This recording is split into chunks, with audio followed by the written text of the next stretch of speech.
কি এটা? এটা কি রাজনীতির ওয়াজ করলাম নাকি? আমা আলাইনি লাল বাল।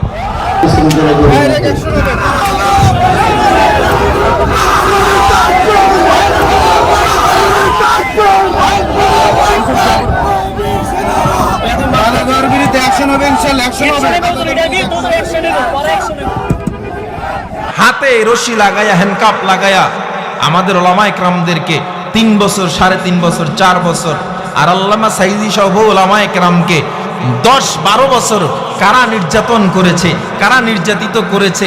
আমরা এদের বিরুদ্ধে কথা বললে যদি রাজনীতির ওয়াজ হয়, এই রাজনীতির ওয়াজ বন্ধ করা যাবে না। আমরা নিরীহ জনগণ, আমগো অপরাধ নাই, ভোট দিয়ে তুমি হওয়াইছো। 16 বছরের পিষ্টা খায়, আর পরও ঠিক হয় নাই। 50 বছর ধরে বাংলার মানুষ স্বাধীনতা পায় নাই। হয়রানি শুধু 16 বছরের দোষ দিবেন না, 50 বছরে আজও পর্যন্ত বাংলায় কোনো মানুষ এখনো পরিপূর্ণ স্বাধীনতা পায় নাই। এই বাংলায় যদি স্বাধীনতা পরিপূর্ণ ফিরে পেতে চাও, ইসলামী কোরআনী শাসনের কোনো বিকল্প নাই। যতদিন না পর্যন্ত বাংলার জমিনের মানুষগুলো ইসলামকে ক্ষমতায় বসাবে, আল্লাহওয়ালাদেরকে ক্ষমতায় বসাবে, ততদিন পর্যন্ত বাংলার দুর্নীতি বন্ধ হবে না, লুটতরাজ বন্ধ হবে না, দেশের টাকা বিদেশে পাচার বন্ধ হবে না। দেশটাকে আমরা পুনরায় স্বাধীন করেছি, এই দেশটাকে দ্বিতীয়বার গাদ্দারদের হাতে আমরা দিতে চাই না। আমরা ওলামায়ে কেরাম, ছাত্র জনতা, আপামর সাধারণ জনতা সবাই মিলে রক্ত দিয়ে একটা ভূখণ্ডকে আবার দ্বিতীয়বার স্বাধীন করেছি। এই বাংলায় কোনো নাস্তিক্যবাদী দ্বিতীয়বার আর আসতে পারবে না ইনশাআল্লাহ। আপনারা প্রস্তুত আছেন তো? তবে একটু সময় দিতে হবে। যারা এখন উপদেষ্টায় আছে এদেরকে একটু সময় দিবেন না? 3 মাস হয়েছে, কয় মাস? এর ভিতরে এক ক্ষমতা দিয়ে নামায় ফলাই চলবে, ঠিক না? 3 মাস, 16 বছর কথাই বলতে পারে নাই, 3 মাস এত কথা বলতেছে, যা 16 বছরের অন্তরে যত ব্যথা সব এক উপরে ঝাড়তেছে। একটা লোকের গায়ে টোটাল রক্ত নষ্ট, ক্যান্সার যুক্ত, এরা যে আপনি বলতেছেন তোর চোখ দুইটা তো সুন্দর, নাক তো সুন্দর, তোর মুখটা সুন্দর, এই ক্যান্সারের রোগী এটা বলে লাভ আছে? এ তো পুরো শরীরই নষ্ট। তো বাংলাদেশ দুর্নীতিতে টোটাল বাংলাদেশ জর্জরিত। বলতেছেন ফ্লাইওভার বানাইছি, দেখো সুন্দর, পদ্মা সেতু বানাইছি, দেখো সুন্দর। এটা বলে কি দেশের মানুষের মুখ বন্ধ করা যায়? সুতরাং দ্বিতীয়বার যারা চেয়ারে বসবেন এই চিন্তা কইরা বসবেন, এই দেশে যদি ক্ষমতায় থাকতে হয় ইসলামকে মাইনাস করে ক্ষমতায় থাকা যাবে না। নতুন করে বর্তমান যারা উপদেষ্টা আছে তাদেরকে সাধুবাদ জানাই, আপনারা দেশ চালান, আমরা আপনাদের পাশে আছি। কিন্তু কোনো সমকামিতাকে প্রমোটকারী কোনো ব্যক্তিকে উপদেষ্টায় ঢুকায়া বাংলার মানুষের সাথে গাদ্দারি করবেন না, ঠিক নেই? যারা চলচ্চিত্র নির্মাতা বারবার ইসলামকে জঙ্গি হিসেবে উপস্থাপন করেছে, একটা নাটকের মধ্যে, সিনেমার মধ্যে জঙ্গি একজনের পাঠ দিয়েছে, জঙ্গি তার দাড়ি লাগাই দিয়েছে এই নির্মাতারা। কোন মহিলা জঙ্গি সাজাইছে তো বোরকা পরাইয়া সাজাইছে, পতিতা সাজাইছে তো বোরকা পরাইয়া সাজাইছে। শুধু তাই নয়, বাংলাদেশে পত্রিকায় পড়ে দেখলাম, লম্বা আর্টিকেল পড়লাম ওয়েবসাইটে, বর্তমান যুব সমাজ বাজে একটা শব্দর সাথে পরিচিত, লিটনের ফ্ল্যাট। জানেননি আপনারা? এই লিটনের ফ্ল্যাট শব্দের উদ্ভাবক এই ব্যক্তি যাকে এখন উপদেষ্টা বানানো হয়েছে। এই সমস্ত ব্যক্তিকে আপনারা উপদেষ্টায় রাখবেন, লজ্জা থাকা উচিত। আমি অনুরোধ করব, মানুষের রাস্তায় নামার আগে ইজ্জতের সাথে উপদেষ্টা থেকে আপনি পদত্যাগ করেন, ঠিক কিনা জোরে বলেন? আমি নাম বলতে চাই না, নাম বললে আপনার নাম না বলছে এতেই বুঝে গেছেন কে, বুঝেন না আপনারা?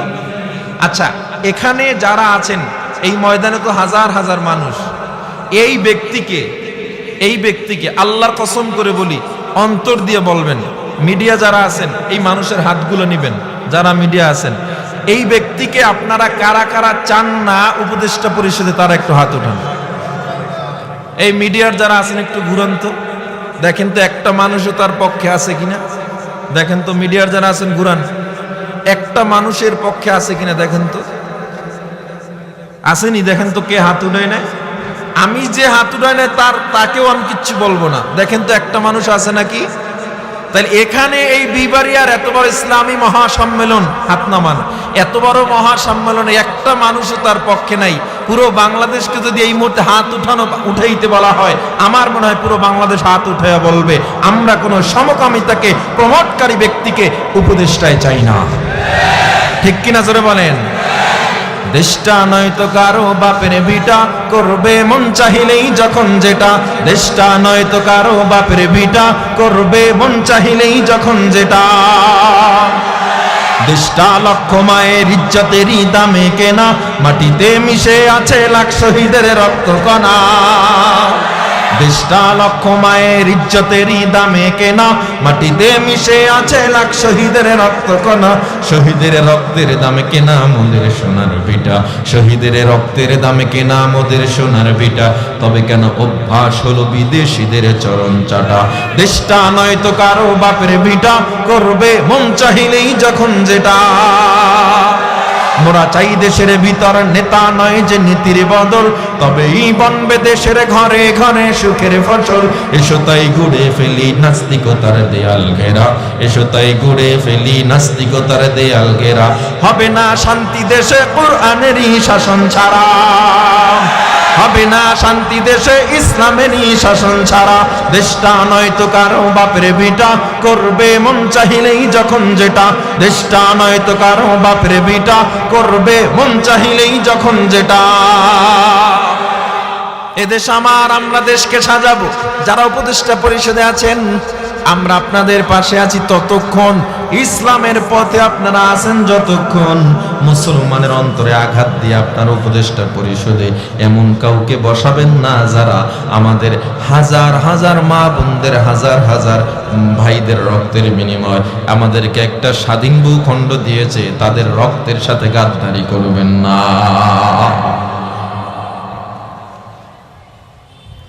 দেশকে সুন্দর করতে হলে সরকার কখনো দেশকে একা সুন্দর করতে পারে না। আমাদের কি এটা কি রাজনীতির ওয়াজ করলাম নাকি? কি এটা কি রাজনীতির ওয়াজ করছে?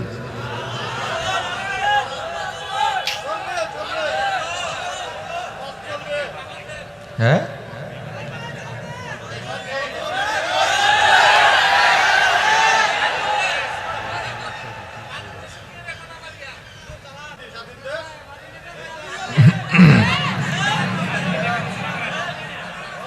হ্যাঁ,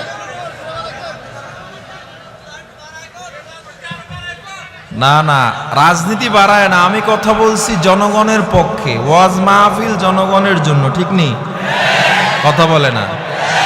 শুরুতে হাদিস দিয়ে কবরে আলোচনা করছি। যদি কবরের আলোচনাই চালাইয়া যাইতাম, দেশ সম্পর্কে কথা না বলতাম, আমার চেয়ে ভালো বক্তা কেউ ছিল না মনে হয়, ঠিক নেই? আমি রাজনীতির ওয়াজ তো করি না, আমি করছি মানুষের অধিকার নিয়ে কথা বলেছি। মানুষের অধিকার নিয়ে কথা বলাটা যদি রাজনীতির ওয়াজ হয়, এই রাজনীতির ওয়াজ তো আমি বন্ধ করতে পারবো না। বেয়াদবি ক্ষমা করবেন, আমি এটা পারবো না। আর বাংলাদেশের মানুষ স্বাধীন মানুষ, এখনো এই সমস্ত স্লিপ আসবে, এটা আমার কাছে, এটা একটা মাদ্রাসার মাহফিল, আমার কাছে জিনিসটা একদমই ভালো লাগে নাই। মাদ্রাসা স্বাধীন থাকবে, মাদ্রাসা তো কোনো নেতা খাতার কথায় মাদ্রাসা চলে না, চলে নাকি? হ্যাঁ, রাজনীতির ওয়াজ। আমি কথা বলবো আমাদের উপদেষ্টা, দেখেন রাষ্ট্রীয় পর্যায়ে ইসলাম দরকার আছে না নাই? নবীজি সাল্লাল্লাহু আলাইহি সাল্লাম শুধুমাত্র দ্বীনের দাওয়াত দিয়েছে, রাষ্ট্রীয় পর্যায়ে ইসলাম কায়েম করেন নাই। জিহাদের ব্যাপারে কোরআনে আয়াত নাই। আপনি জিহাদ নিয়ে, রাষ্ট্র নিয়ে কথা বললে এটাই তো রাজনীতির ওয়াজ হয়ে যাবে। কথা বলেন, আপনি ইসলামী খেলাফাকে মাইনাস করে ইসলামকে রাখতে পারবেন? খেলাফাকে মাইনাস করা যাবে? আর ইসলামী খেলাফা বললেই তো এদেশের মানুষ মনে করে এটা রাজনীতি। এখন রাজনীতির ওয়াজ করতে যে যে যে এই চিঠিটা দিছে, যখন ওলামায়ে কেরাম জেলে গেছে, ওলামায়ে কেরাম জেলে পড়ছে, কত ওলামায়ে কেরাম হাতে রশি লাগায়া, হ্যান্ডকাপ লাগায়া আমাদের ওলামায়ে কেরামদেরকে 3 বছর, 3.5 বছর, 4 বছর, আর আল্লামা সাইদি সহ ওলামায়ে কেরামকে 10-12 বছর কারা নির্যাতন করেছে, কারা নির্যাতিত করেছে। আমরা এদের বিরুদ্ধে কথা বললে যদি রাজনীতির ওয়াজ হয়, এই রাজনীতির ওয়াজ বন্ধ করা যাবে না। দেশে প্রত্যেকটা মানুষ অন্তর অতিষ্ঠ হয়ে গেছে। আমাদের ওলামায়ে কেরামরা জেলে ছিল না?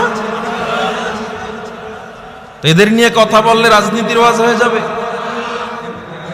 আল্লাহ তাআলা আমাকে যতটুকু কথা বলছি, আল্লাহ তাআলা আমাকে সহ আপনাদের সবাইকে আমল করার তৌফিক দান করুন। ওমা আলাইনা ইল্লাল বালাগ।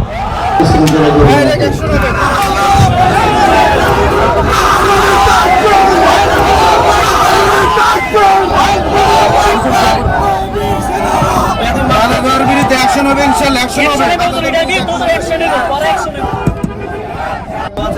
অনেক দূর থেকে আসছি, ঢাকা থেকে, যাত্রাবাড়ি পড়ি।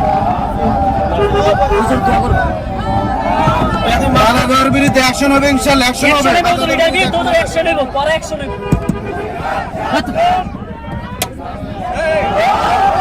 ডাইরেক্ট অ্যাকশন হবে, কোনো উচার দেওয়া হবে না।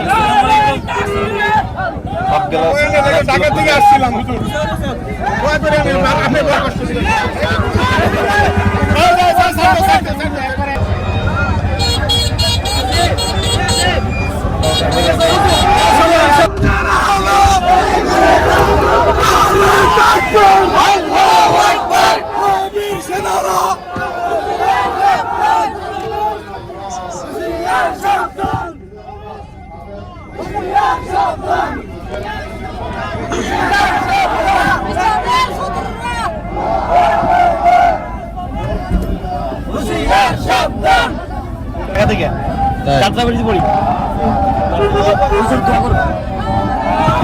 বালাগড় বিরুদ্ধে অ্যাকশন হবে ইনশাআল্লাহ, অ্যাকশন হবে।